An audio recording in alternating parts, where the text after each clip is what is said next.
तो chemical equation reactions and equations जो chapter है इसके अंदर हमने क्या क्या पढ़ा था। सबसे पहले हमने शुरू किया था कि रिएक्शंस कैसे होती है। तो हमने उसमें क्या देखा था कि change in colour, change in state, change in temperature, फिर इवोल्यूशन ऑफ गैस। तो ये हमने कुछ फैक्टर्स देखे थे। फिर हमने देखा कि इक्वेशन जो है वो बनती कैसे है, कैसे लिखनी होती है। तो simplest way to write chemical equation होता था, जैसे कि एग्जांपल इन्होंने दिया magnesium plus oxygen gives magnesium oxide. तो फॉर्मूला क्या होता था एलिमेंट्स को लिखने का कि 2Mg plus O2 gives 2MgO। तो अनबैलेंस्ड, ये देखो नाम यहाँ पे आया है स्केलेटल। याद हो तो कल या परसों मैंने आपको ये वर्ड बोल के बताया था कि अनबैलेंस्ड रिएक्शन जब भी होती है ना तो उसमें कई बार ये वर्ड लिखा होगा स्केलेटल इक्वेशन को अनबैलेंस्ड इक्वेशन भी बोलते हैं। अब क्वेश्चन फिर हमने देखा था कि बैलेंसिंग क्यों जरूरी है। तो यहाँ पे लिखा है एक balanced equation follows law of conservation of मास। इसके अंदर क्या होता है कि नंबर ऑफ एटम्स जो होते हैं वो हमेशा सेम रहते हैं। आपने देखा होगा अपन ने जैसे बहुत सारे क्वेश्चन किए थे बैलेंसिंग के, तो हमने देखा दोनों तरफ नंबर ऑफ एटम क्या थे, सेम थे हर एक एलिमेंट के। यहाँ पे भी देख सकते हो, इस एग्जांपल में भी दिख रहा होगा कि 2Mg plus O2 gives 2MgO। तो नोट करो Mg के और O के दोनों के बैलेंस्ड है, ठीक है। फिर एक यहाँ पे एक नई चीज़ और देखने को मिली जो आपको जानना बहुत अच्छा रहेगा कि elements with maximum atoms balanced first. मतलब अगर आप देखो किसी इक्वेशन को आप सॉल्व कर रहे हो, बैलेंस कर रहे हो, तो वो जो फर्स्ट मेथड मैंने आपको बताया था जिसमें हम मैथमेटिक्स यूज़ नहीं करते हैं, उस फर्स्ट मेथड में ये कॉन्सेप्ट लगता है कि जो वो मैंने कह रहा एलिमेंट जिसके एटम सबसे ज़्यादा हैं उसको चाहो तो पहले बैलेंस कर सकते हो, तो और आसान हो जाता है बैलेंसिंग का काम, ठीक है। फिर था reactants and products both balance किए जाते हैं। फिजिकल स्टेट जो होती है एलिमेंट्स की उसको हम गैस हो तो G, लिक्विड हो तो L और सॉलिड हो तो S में लिखते हैं, और अगर एक्वियस है मतलब पानी के साथ है तो AQ लिखा जाता है ब्रैकेट में। फिर थर्मोकेमिकल चेंजेस देखो, अगर थर्मोकेमिकल तो देखो केमिकल चेंज है और थर्मो वर्ड डाला है मतलब टेम्परेचर से रिलेटेड है, हीट से रिलेटेड। तो एनर्जी अगर एब्जॉर्ब हो रही है तो एंडोथर्मिक रिएक्शन है, चेंज है, और अगर एनर्जी रिलीज हो रही है तो एक्सोथर्मिक चेंज है, ठीक है। ये मैंने कल बताया था।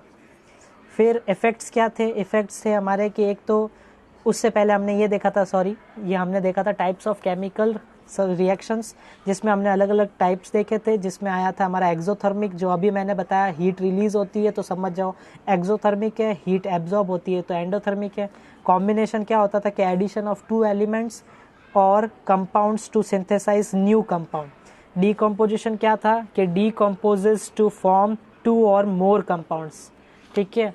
फिर डिस्प्लेसमेंट क्या था कि displace a less active metal from its salt solution. तो देखो मैंने बोला कि डिस्प्लेसमेंट क्या होता है कि जब एक एक्टिव मेटल जो है अकेला वो किसी कंपाउंड या किसी सॉल्ट में से किसी एक मेटल लेस एक्टिव मेटल को डिस्प्लेस कर देता है तो वो कहलाता है डिस्प्लेसमेंट। डबल क्या होता है कि जब 2 आयंस एक दूसरे के बीच में एक्सचेंज करते हैं, ठीक है। जब 2 आयंस एक दूसरे के बीच में एक्सचेंज करते हैं, दोनों ही आयंस क्या होंगे, ऑब्वियस है मेटल होंगे, और दोनों क्या होंगे, सॉल्ट होंगे, तो डबल डिस्प्लेसमेंट वहाँ होता था।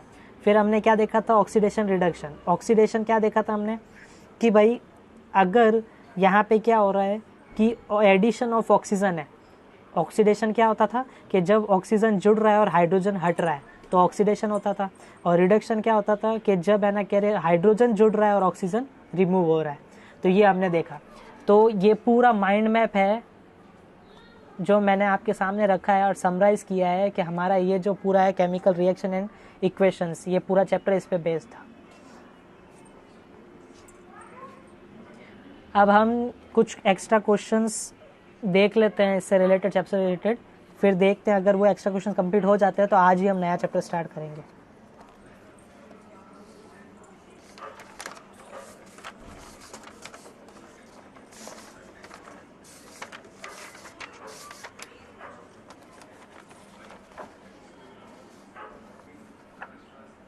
ये देखो क्या दिए हैं क्वेश्चंस।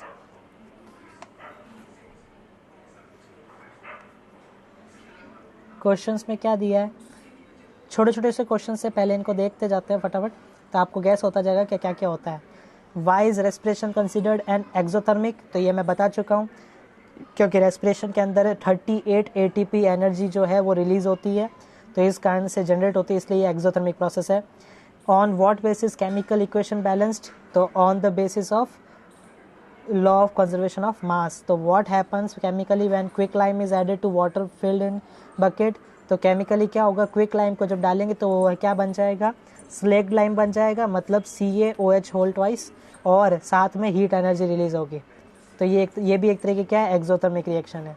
फिर why should magnesium ribbon be clean before burning in air, तो ये मैंने आपको बताया था कि मैग्नीशियम रिबन जो है जब वो बर्न होनी होती है या कुछ दिन पड़ी रह जाती है एयर के कांटेक्ट में, तो उसके ऊपर मैग्नीशियम ऑक्साइड की लेयर बन जाती है, और मैग्नीशियम ऑक्साइड की लेयर जो है वो फर्दर उसको हीट होने पे बर्न होने को अलाउ नहीं करती है। इसलिए हमें अगर उसको बर्न करना है और उसको फायर में रखना है तो फिर हमें वो लेयर जो है वो क्लीन करनी पड़ेगी, इसलिए हम रब करके उसको क्लीन करते हैं।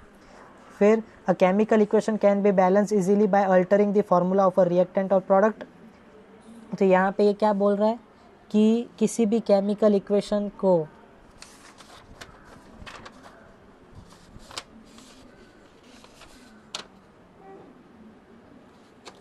देखो यहाँ पे क्या बोल रहा है, किसी भी chemical equation can be balanced easily by altering the formula of a reactant और प्रोडक्ट।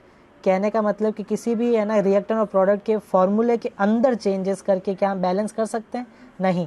मैंने आपको पहले ही बोला था कि फॉर्मूला जो होता है, जैसे एग्जांपल लो, अपन को दिया MgO, तो मैं इस फॉर्मूले के अंदर केवल O को नहीं चेंज कर सकता, मैं ये पूरा ले सकता हूँ, 2 मॉलिक्यूल ले सकता हूँ, इसके 3 ले सकता हूँ, लेकिन अधूरा नहीं।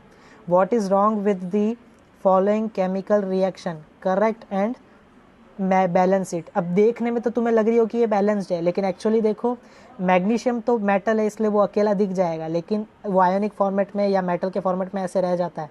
लेकिन जो हमारा ऑक्सीजन है वो कभी भी, ये गैस है, और गैस कभी भी सिंगल मैं ना कह रहे एटम के रूप में नहीं रहती, क्योंकि ये डायएटॉमिक है। और डायएटॉमिक क्या होता है, O2 H2 N2 इस तरीके से रहता है हमेशा, CO2 इस तरीके से। तो इस तरीके से है ना, यहाँ पे O अकेला नहीं रहता। ये देखो ऊपर ही आपको इक्वेशन दिख रही होगी, इसलिए O हमेशा 2 में रहेगा, क्योंकि वो गैस होती है, तो O2 मॉलिक्यूल फॉर्मेट में रहेगा। तो अगर ये 2 रहेगा तो ऑब्वियस इधर और इधर दोनों तरफ हमें क्या करना पड़ेगा, 2 से मल्टीप्लाई करना पड़ेगा, तो इसलिए बैलेंस नहीं है। तो फिर 2Mg plus O2 gives 2MgO, ये करेक्ट आंसर है इसका बैलेंस करने का भी। फिर what does the symbol AQ represent in the chemical equation, तो मैं बार बार बोल रहा हूँ, AQ होता है एक्वियस। जब भी कोई सॉल्ट है या कुछ भी कंपाउंड है वो पानी के साथ मिला हुआ है, डिजोल्व हुआ हुआ है, वाटर के अंदर डिजोल्व है, तो है ना, या फिर वो सॉल्यूबल भी होता है वाटर के अंदर, तो उसके साथ क्या जुड़ा होता है, AQ। Why is photosynthesis considered an endothermic, क्यों, क्योंकि रेस्पिरेशन का अपोजिट ही तो होता है फोटोसिंथेसिस। रेस्पिरेशन में क्या होता है, खाना हम एब्जॉर्ब करके, उस जो हमारा फूड होता है एब्जॉर्ब करके हम उसके अंदर से एनर्जी जनरेट करते हैं, जबकि इसके अंदर क्या होता है, इसमें हम एनर्जी लेते हैं और खाना जनरेट करते हैं, फूड जनरेट करते हैं। तो यहाँ क्या हो रहा है, एंडोथर्मिक, यहाँ पे हम एनर्जी एब्जॉर्ब कर रहे हैं, जबकि वहाँ पे एनर्जी हम बना रहे हैं, जनरेट कर रहे हैं। तो how will you indicate the following effects in a chemical equation, तो ये देखो, ये a solution made in water, तो ये इंडिकेट करना है, तो कैसे करेंगे, तो इसके लिए आपको क्या करना होगा, इंडिकेट करना अगर केमिकल इक्वेशन में, तो क्या करो, अगर आपने पानी के अंदर कोई सॉल्यूशन बनाया है तो फिर या तो साथ में H2O लिखा होगा या फिर ब्रैकेट में लिख दो AQ। तो AQ का मतलब ही यही बता देगा केमिकल इक्वेशन में कि हाँ भाई यहाँ पे वाटर के अंदर क्या किया इन्होंने, सॉल्यूशन बनाया। दूसरा, एक्सोथर्मिक रिएक्शन को कैसे इंडिकेट किया जाता है इक्वेशन में, तो अगर आपने प्रोडक्ट साइड में, देखो ये कहलाता है रिएक्टेंट साइड और ये एरो के इधर साइड वाला पार्ट कहलाता है प्रोडक्ट साइड। अगर यहाँ पे मैं प्लस करके लिख दूँ हीट, तो समझ जाओ वो क्या है, एक्सोथर्मिक रिएक्शन को शो कर रहा है। एंडोथर्मिक रिएक्शन क्या होती है कि अगर मैं यहाँ पे एरो के जस्ट ऊपर हीट लिख दूँ या फिर इधर साइड भी प्लस करके मैं लिख दूँ हीट, तो फिर वो क्या कहलाता है, एंडोथर्मिक रिएक्शन कहलाती है। तो देखो ये तीनों के मैंने बताया तुम्हें कि केमिकल इक्वेशंस के अंदर ये इफेक्ट कैसे बताए जाते हैं, अगर ये 3 केस बन रहे हो तो। फिर हमने ये किया था इन ये सब कंपाउंड के, ये कई बार लैंग्वेज में ऐसे डाल देते हैं, जैसे अगला देखो, कार्बन डाइसल्फाइड, तो कार्बन डाइसल्फाइड मतलब CS2, C होता है कार्बन, S होता है सल्फर, और डाई बोला है तो 2 होंगे, तो CS2 बर्न हो रहे हैं एयर में, तो प्लस कर देंगे O2, तो क्या देता है CO2 प्लस SO2। ठीक है। तो देखो अगर आपको एलिमेंट्स के लेटर पता है, सिंबल पता है, आपको उनके है ना प्लस माइनस जो वैलेंसीज होती है वो पता है, तो आप इजीली इन लैंग्वेज को समझ के अपनी खुद की इक्वेशन जनरेट कर सकते हो। तो आज मैं थोड़ा सा आपको केवल रिवीजन करवा रहा हूँ, प्रैक्टिस क्वेश्चंस बता रहा हूँ कि कैसे बनते हैं। फिर इस तरीके से आपको ये देखो बैलेंसिंग दे देते हैं, इस तरीके के रिएक्शंस दे देते हैं, इनको बैलेंस करो।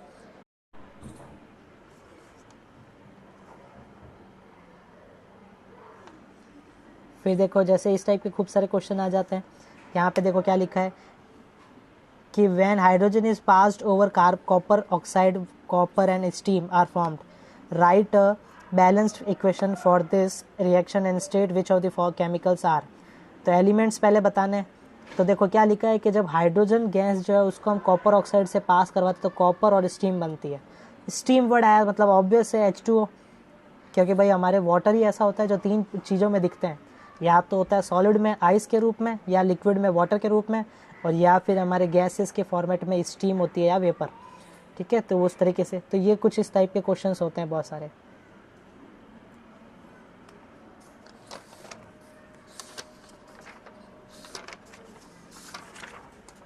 अब हम देख लेते हैं कि बैलेंसिंग के बाद है ना क्या और किस टाइप के टाइप्स ऑफ रिएक्शंस जो होती है उसमें किस टाइप के क्वेश्चन आते हैं। तो टाइप्स ऑफ रिएक्शन में देखो ये रहे। अब जैसे यहाँ पे लिखा है कि what type of reaction is represented by digestion of food in our body. तो ये कौन से टाइप की है। तो भाई मैंने जैसे कि आपको बोला है कि डाइजेशन हम कर रहे हैं, तो डाइजेशन कर रहे हैं इसका मतलब क्या हो रहा है, डाइजेशन हम कर रहे हैं तो इनडायरेक्टली क्या हो रहा है कि हम बहुत सारे न्यूट्रिशन से यानी कि जो एनर्जी जनरेट करेंगे, है ना, क्योंकि डाइजेशन के बाद ही एनर्जी रेस्पिरेशन प्रोसेस स्टार्ट होता है और उसमें एनर्जी जनरेट होती है। तो ये कौन से टाइप का है। तो अगर हम इसका देखें तो ये कौन सा हुआ, देखो क्या लिखा है, डीकॉम्पोजिशन रिएक्शन। ठीक है, तो डीकॉम्पोजिशन क्यों हुआ डीकॉम्पोजिशन, क्योंकि मैंने आपको बोला डाइजेशन यूज़ हो रहा है, मतलब क्या हो रहा है, डाइजेशन के टाइम पे एनर्जी यूज़ होती है। इस टाइम पे क्या होता है कि हम ग्लूकोज बनाते हैं, हम न्यूट्रिशन से ग्लूकोज बनाते हैं, और ये एक तरह से वो हो गया फोटोसिंथेसिस, जैसे प्लांट्स फूड जनरेट करता है और फिर उसको एब्जॉर्ब करता है। ठीक है, तो उसी तरीके से जब हम डाइजेशन कर रहे हैं फूड का तो अभी हम एनर्जी रिलीज़ नहीं कर रहे हैं, लेकिन जब रेस्पिरेशन करेंगे तब एनर्जी रिलीज़ करेंगे। तो डाइजेशन ऑफ फूड डिकम्पोजिशन होता है, क्योंकि इसके अंदर क्या हो रहा है, हम एनर्जी यूज़ कर रहे हैं। और रेस्पिरेशन जो है वो एक्सोथर्मिक होता है, मतलब वो कॉम्बिनेशन रिएक्शन होता है। फिर various types of chemical reactions, फिर उसके बाद कि why does the colour of copper sulphate solution change when iron nail is kept emerge in it. ये अपन ने कल किया था, कल या परसों, जिसमें हमने देखा था चेंज इन कलर में ये हमने एक्टिविटी की थी कि अगर मैं ब्लू कलर का होता है हमारा कॉपर सल्फेट CuSO4, हमने उससे ना कॉपर सल्फेट की टेस्ट ट्यूब जो ब्लू कलर की थी कलर में, उसके अंदर हमने आयरन जो है वो नेल डाला, तो क्या हुआ था कि भाई कॉपर का जो है वो एलिमेंट अलग हो गया कॉपर सल्फेट से और FeSO4 बना, ये हमने पढ़ा था। और Fe जो था उस FeSO4 बनने से वो क्या बन गया, greenish colour, yellowish green colour बन गया था उसका। तो ये याद रखना। तो ये छोटी छोटी चीज़ें हैं जो कई बार पूछ ली जाती हैं। एंटीऑक्सीडेंट्स क्या होते हैं, ये अपन ने पढ़ा था कि ऑक्सीडेंट्स क्या होते हैं, जो ऑक्सीडाइज करते हैं, जो कि ज़्यादातर हमारे है ना कह रहे फूड मटेरियल में डाले जाते हैं। एंटीऑक्सीडेंट्स जो क्या करते हैं कि भाई बाय चांस अपन ने ज़्यादा दिन तक या ज़्यादा सालों तक, महीनों तक किसी चीज़ को रखा, फूड मटेरियल को या किसी भी चीज़ को खाने के लायक वाली चीज़ को, तो अगर वो एयर के कांटेक्ट में आया तो वो क्या हो जाएगा, रेंसिड हो जाएगा, है ना, सड़ जाएगा। तो इसलिए उसमें एंटीऑक्सीडेंट डाले जाते हैं जो उसको ऑक्सीडाइज होने से रोकते हैं। ठीक है, तो इस तरीके से हमने फिर क्या देखा था कि फैट और ऑयल कंटेनिंग फूड में हम क्या डालते थे, तो मैंने तुम्हें बताया था उसमें हम नाइट्रोजन गैस डालते थे। ठीक है, ये याद रखना। तो ये चीज़ें थी। फिर देखो कई बार इस तरीके से क्वेश्चन पूछ लेते हैं कि एक एक एग्जांपल दो डीकम्पोजिशन रिएक्शन के, जिसमें इलेक्ट्रिसिटी से एक एग्जांपल बताओ कि इलेक्ट्रिसिटी अप्लाई करने पे क्या हुआ, और दूसरा हीट से क्या हुआ। तो देखो तुम्हारे सामने मैं जैसे ये क्वेश्चन रखता हूँ, ये देखो अगर हीट का बोले कि हीट के एग्जांपल में बताना है तुम्हें, डीकम्पोजिशन रिएक्शन का कोई एग्जांपल देना है, तो तुम ये दे सकते हो कि हीट का यूज़ करके हमने क्या किया, कैल्शियम कार्बोनेट जो है लाइमस्टोन, उसको हमने लाइम में कन्वर्ट किया कैल्शियम ऑक्साइड में, प्लस CO2 रिलीज हुआ। और अगर इलेक्ट्रोलाइसिस का बोल रहे हैं तो इलेक्ट्रोलाइसिस में आप ये एग्जांपल दे सकते हो कि H2O जो है उसको हमने इलेक्ट्रोलाइसिस करवाया तो डिकम्पोज होके वो H2 और O2 में रिलीज हुआ। ठीक है, इसके ऊपर एक क्वेश्चन और बनता है कि ऐसी कौन सी रिएक्शन है या फिर क्या रीज़न है कि first test tube, 2 test tube में काम होता है। ये देखो, ये रहा वो हाइड्रोलाइसिस, इसे बोलते हैं इलेक्ट्रोलाइसिस ऑफ वाटर। ये पूरा डायग्राम है जिसमें क्या हुआ कि हमने इलेक्ट्रोलाइसिस वर्ड कहाँ से आया, इलेक्ट्रिसिटी से। जब हम बैटरी लगाते हैं और उसको सप्लाई देते हैं तो उस सप्लाई के कारण क्या होता है, तुम भी जानते हो हमारा लाइट कैसे लगती है, बल्ब कैसे लगता है। बल्ब में क्या होता है कि जब हम पॉजिटिव और नेगेटिव 2 डायरेक्शन टर्मिनल होते हैं उसको ज्वाइन करते हैं सप्लाई से, तो उसके अंदर जो कॉइल होती है, एक ऐसे रोटेट करने वाली कॉइल होती है बल्ब के अंदर, वो क्या होती है, गर्म होती है, क्योंकि उसमें क्या होता है, करंट फ्लो हो रही होती है, और गर्म होने के कारण क्या होता है, उनमें रिएक्शन होने लगती है। इसी तरीके से इलेक्ट्रोलाइसिस प्रोसेस होता है। तो अब इसके अंदर क्या है, इसके अंदर देखो ध्यान से, तुम्हें दिख रहा होगा कि पहली वाली टेस्ट ट्यूब में कम दिख रही है तुम्हें और दूसरी वाले में ज़्यादा है ना। पहली वाली टेस्ट ट्यूब के अंदर पानी कम है, लेकिन ऑब्वियस है पानी कम है इसका मतलब गैस ज़्यादा होगी, और दूसरी वाली के अंदर पानी ज़्यादा है इसका मतलब गैस कम होगी। तो ये क्वेश्चन कई बार पूछ लिया जाता है, क्या रीज़न है कि यहाँ पे फर्स्ट टेस्ट ट्यूब में जितना हमारी गैस होती है वो सेकंड टेस्ट ट्यूब से 2 टाइम्स ज़्यादा होती है, मतलब डबल होती है। रुको मैं तुम्हें क्वेश्चन ही बता देता हूँ।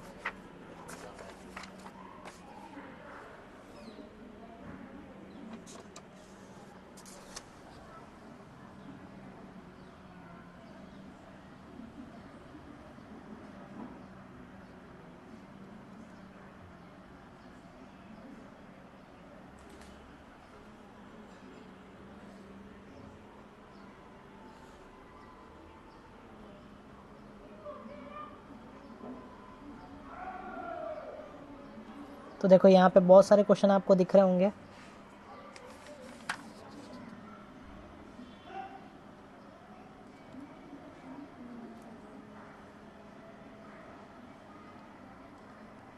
मैं आपको इन सारे क्वेश्चंस की फ़ोटो लेके आपको भेज दूंगा व्हाट्सएप पे, ताकि आप इन क्वेश्चंस को पढ़ोगे और इनके अगर आपके पास टेक्स्ट बुक है और आंसर्स भी देखोगे तो आपको रिवीजन हो जाएगा, प्रैक्टिस हो जाएगी। देखो हर एक चैप्टर को कंप्लीट करने के बाद रिवीजन करना ज़रूरी है, ताकि आपको पता चले वो चैप्टर अच्छे से समझ आना चाहिए, तब भी हम अगले चैप्टर में बढ़ सकते हैं। तो कल हम क्या करेंगे, मैथ्स में भी नया चैप्टर स्टार्ट करेंगे और साइंस में भी नया चैप्टर स्टार्ट करेंगे। तो आज तो अपन ज़रा देख लेते हैं यहाँ पे। देखो ये खास एक्टिविटीज़ हैं जो कई बार जिस पे क्वेश्चन पूछ ले जाते हैं। और देखो यहाँ लिखा हुआ भी है, ये रहा कि since the electrolysis of water produces 2 volumes of hydrogen gas and 1 volume of water oxygen gas, we conclude that the ratio of hydrogen and oxygen elements in water is 2:1। तो सोचो अब तुम्हें शायद पता चला होगा कि कैसे पता चला कि H2O जो है ये फॉर्मूला होता है वाटर का, ये कैसे पता चला। तो आई थिंक तुम्हें है ना थोड़ा हिंट मिल रहा होगा कि ज़रूर साइंटिस्ट लोगों ने ये एक्सपेरिमेंट किया होगा जिससे उनको पता चला कि हाँ वाटर का फॉर्मूला H2O होता है, क्योंकि इसमें उन्होंने देखा है कि जो हाइड्रोजन गैस है वो डबल रिलीज़ हो रही है ऑक्सीजन गैस के कंपैरेटिवली, है ना। तो यहाँ से हम हिंट मान सकते हैं कि हाँ इसका मतलब H2O जो गैस है वो यहाँ से रिलीज़ हुआ, यहाँ से पता चला हमें। फिर ये वाला एग्जांपल आप दे सकते हो, ये वाला क्वेश्चन देखो कि AgBr जो है या AgCl है वो जो है कि लाइट की प्रेजेंस में Ag + Cl2 बन जाता है या Br2। ठीक है,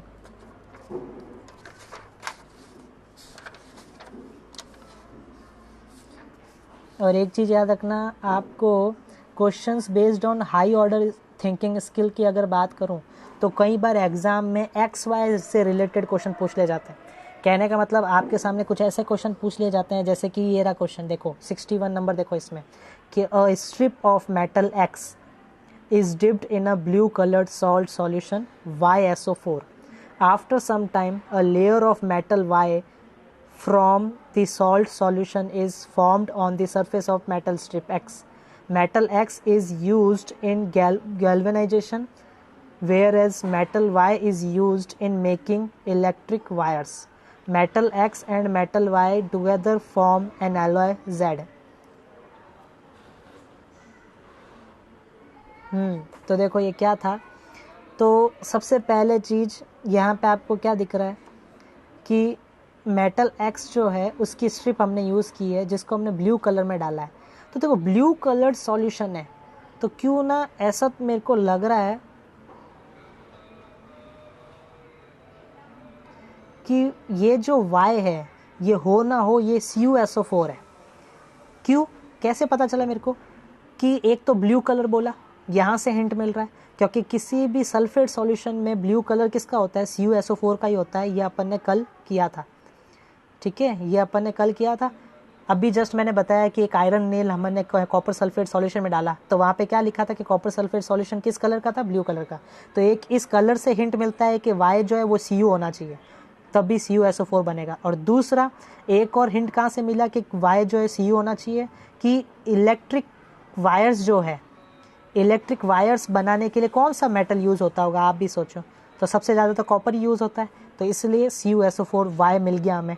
अब ये बोल रहा है कि X मेटल की स्ट्रिप जो है वो हमने ब्लू कलर वाले में डाला, और यहाँ बोल रहे हैं कि मेटल X जो है वो यूज़ किया जाता है गैल्वेनाइजेशन में। तो मैं तुम्हें ये नहीं पता होगा, लेकिन मैं बता दूँ, ये तुम 3rd चैप्टर में पढ़ोगे कि गैल्वेनाइजेशन जो एक प्रोसेस होता है जिसमें क्या किया जाता है, Zn जिंक का यूज़ किया जाता है।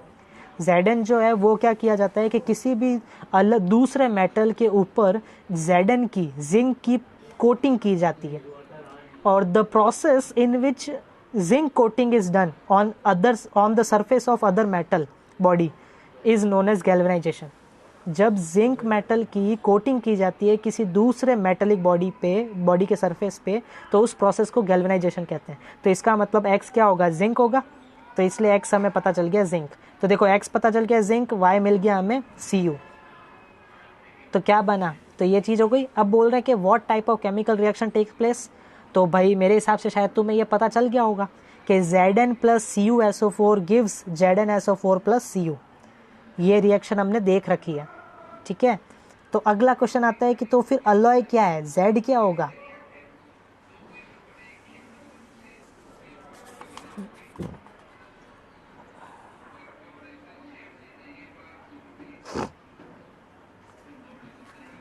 तो देखो यहाँ पे हमारे सामने ये सारे क्वेश्चन दे रखे हैं, ये रहे, जैसे जैसे मैंने बताया वो सब सही निकला।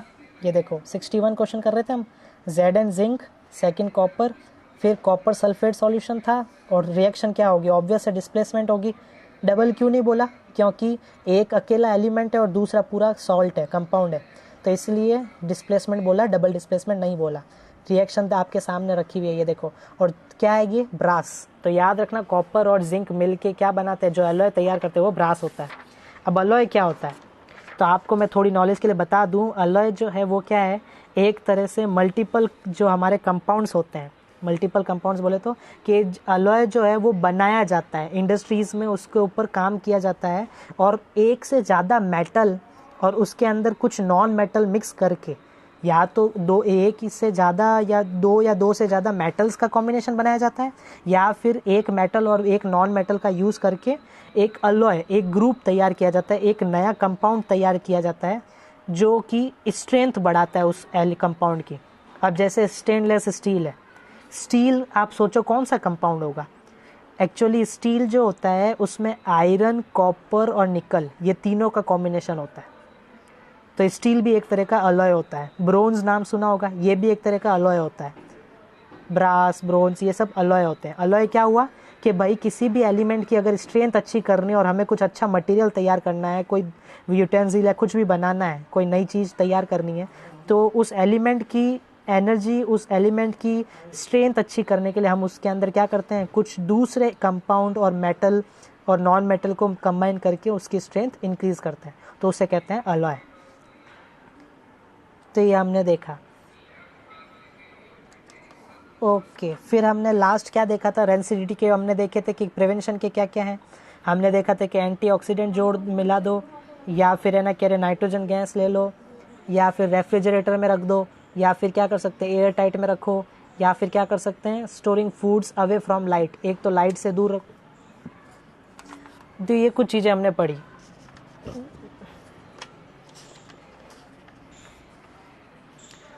ओके, तो जो अभी मैंने लास्ट एक क्वेश्चन शेयर किया था आप लोगों के साथ, मेरी रिक्वेस्ट है कि इस टाइप के क्वेश्चन हो सके तो मैं भी तुम्हें सेंड कर दूंगा, लेकिन तुम भी ऑनलाइन सर्च करके इस टाइप के क्वेश्चन पे ज़्यादा ध्यान देना, क्योंकि इस टाइप के क्वेश्चन भी बहुत पूछे जाते हैं। और मेरे हिसाब से तुम्हारे है ना कि स्कूल में जो भी एग्ज़ाम होने वाले हैं उसमें तो ये पक्के इस टाइप के क्वेश्चन आएंगे ही आएंगे। अब सेकंड चैप्टर में केवल नॉर्मल सा मैं स्टार्ट कर रहा हूँ, केवल आज तो मैं इंट्रो दूंगा, पूरा नहीं करवाऊँगा। कल से हम इसको परफेक्ट तरीके से स्टार्ट करेंगे। तो सेकंड चैप्टर क्या है हमारा, एसिड्स, बेसिस एंड सॉल्ट्स। जैसे कि नाम में दिख रहा है तुम्हें, एसिड नाम तुम लोगों ने सुना है, बहुत जगह तुम एसिड वर्ड यूज़ करते हो। सिट्रिक एसिड है, कार्बोक्सिलिक एसिड है, विनेगर तुमने नाम सुना होगा, ये भी एक तरह का एसिड होता है, लेकिन बहुत कमज़ोर एसिड होता है, इसलिए हम इसको आराम से खा सकते हैं। लेकिन मार्केट में जो मिलता है हार्ड एसिड जो होता है, HCl है, HNO3 है, ये बहुत खतरनाक एसिड होते हैं, डेंजरस होते हैं। ठीक है। बेसिस का नाम शायद आप लोगों ने ऐसे नहीं सुने होंगे, लेकिन मैं तुम्हें अगर एग्जाम्पल दूंगा तो तुम्हें क्लिक कर जाएगा।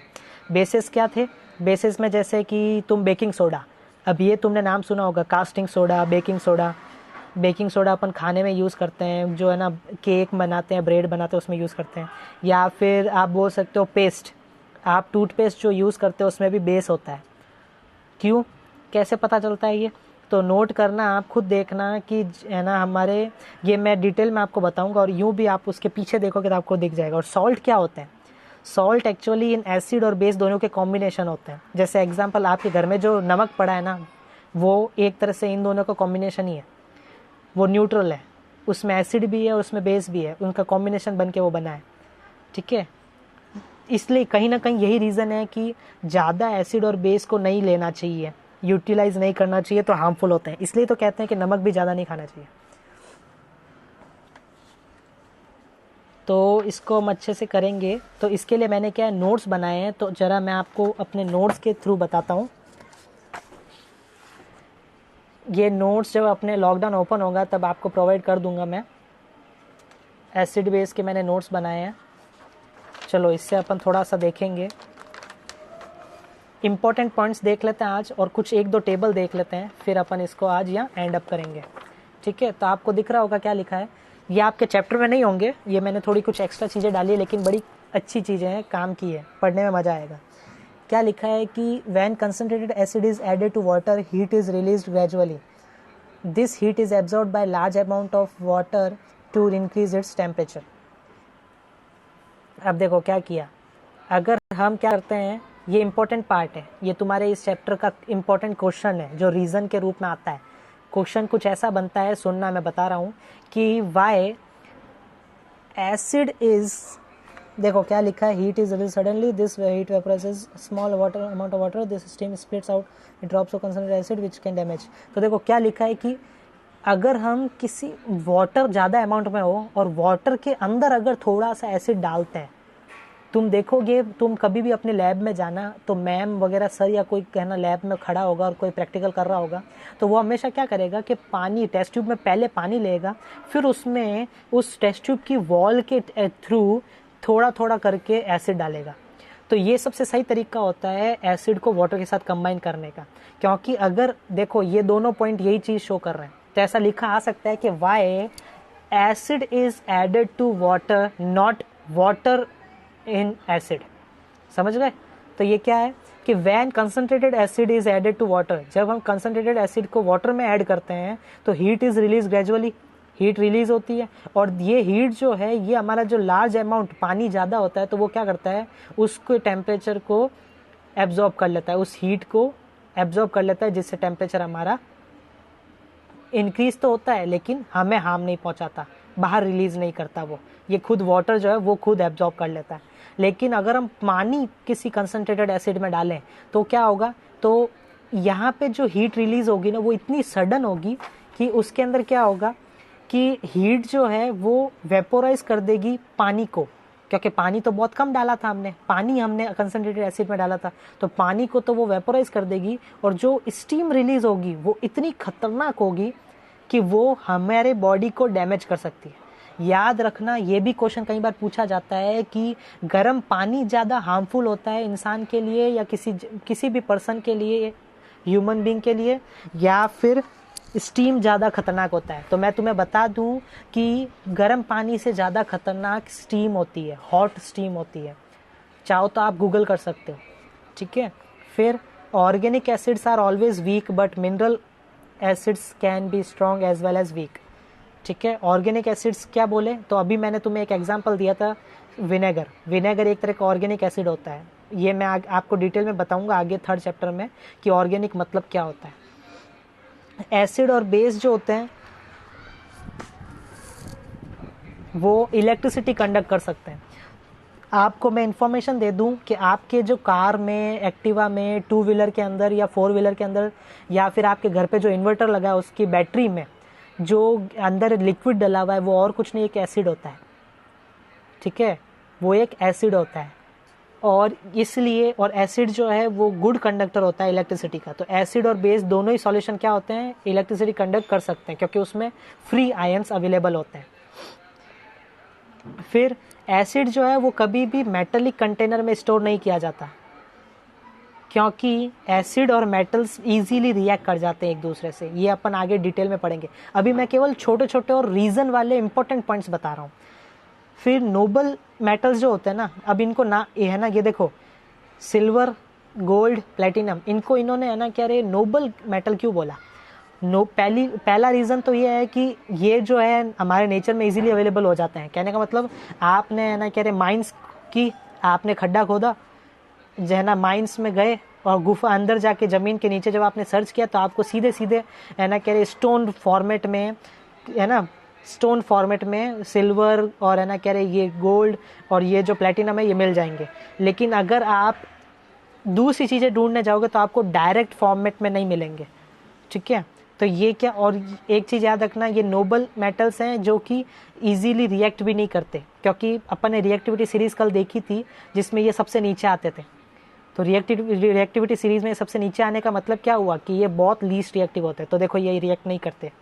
फिर basis do not react with carbonates and bicarbonates, और एक और इम्पोर्टेंट पॉइंट्स पता चला कि बेसिस जो होते हैं वो कार्बोनेट और बाइकार्बोनेट से रिएक्ट नहीं करते। अब क्या होता है कार्बोनेट और बाइकार्बोनेट, तो तुम्हें बता दूं, तुम कई बार देखोगे CO3, कहीं पे लिखा होगा CO3, कहीं पे लिखा होगा HCO3, जैसे CaCO3 लिखा है। आपने यहाँ पे कहीं पे जैसे पहले चैप्टर में आपने ऐसी कोई रिएक्शन देखी होगी जिसमें आपको कई बार ऐसा देखने को मिला होगा CaCO3, ठीक है। तो ये CaCO3, ये देखो ये रहा, क्या है CaCO3, तो देखो कैल्शियम कार्बोनेट, तो देखो यहाँ से ये वर्ड आया कार्बोनेट। ये तुम्हारे 9th क्लास की जो है ना 3rd चैप्टर है उसमें जो टेबल बनी है उसमें CO3-2 करके आयन भी दे रखा है, उसका नाम कार्बोनेट होता है। और बाइकार्बोनेट क्या होता है कि जब इस CO3 के साथ H जोड़ दें, HCO3, ये मैं तुम्हें बताऊंगा डिटेल में, ठीक है। फिर कि कंसनट्रेटेड एसिड और बेस जो होते हैं ना वो ज़्यादा कोरोसिव होते हैं। ये देखो अपन ने अभी जस्ट है ना कह रहे, ये जो प्रीवियस चैप्टर हमने पढ़ा था केमिकल रिएक्शन एंड इक्वेशंस, इसमें लास्ट टॉपिक हमारे क्या थे, acid and corrosion and rancidity.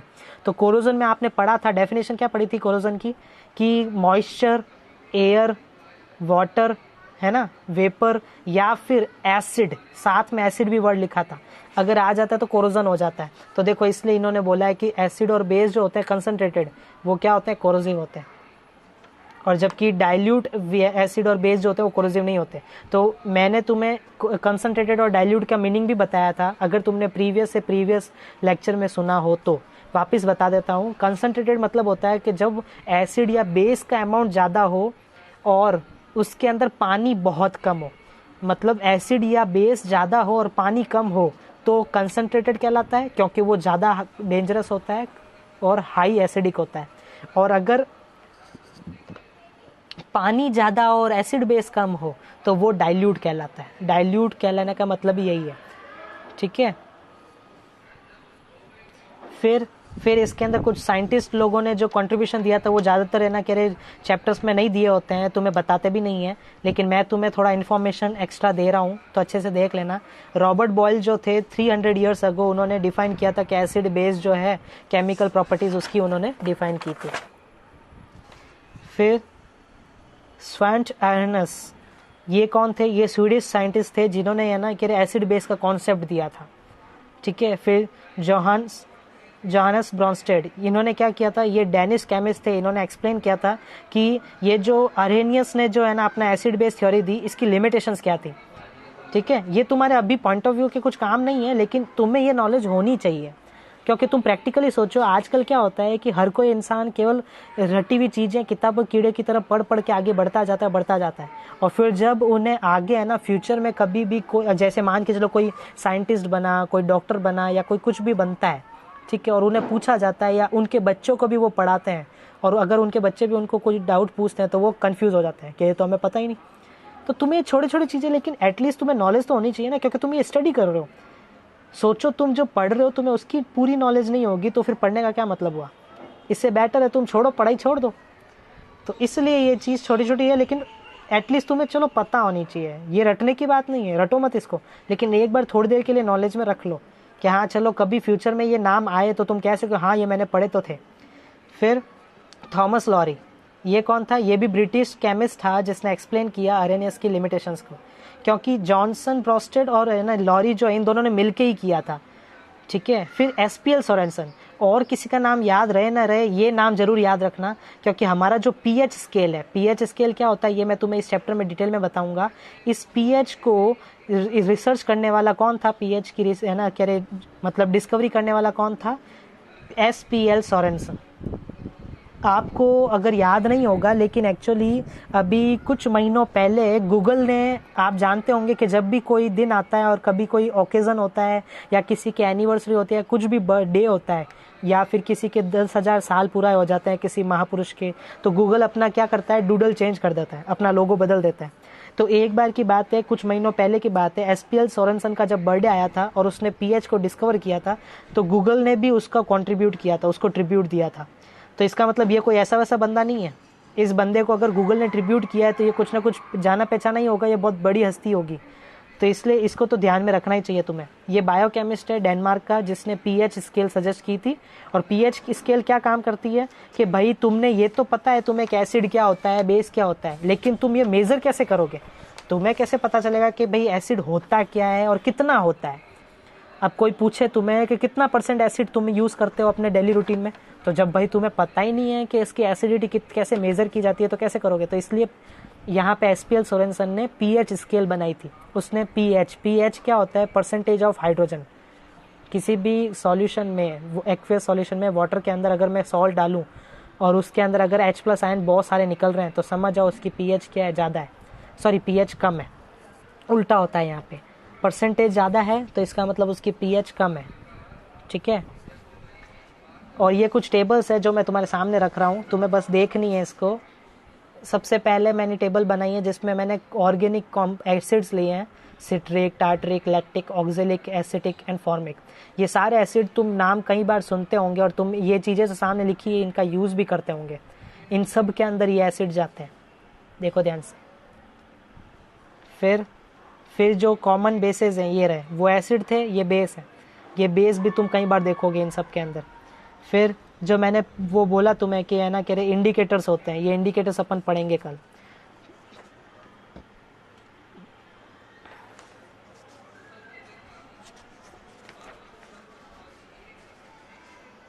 तो आज अपन ऐसे करते हैं, आज अपन यहीं पे एंड करते हैं, कल अपन क्या करेंगे इसको डिटेल में पढ़ेंगे, ठीक है। Okay, thank you very much and take care guys.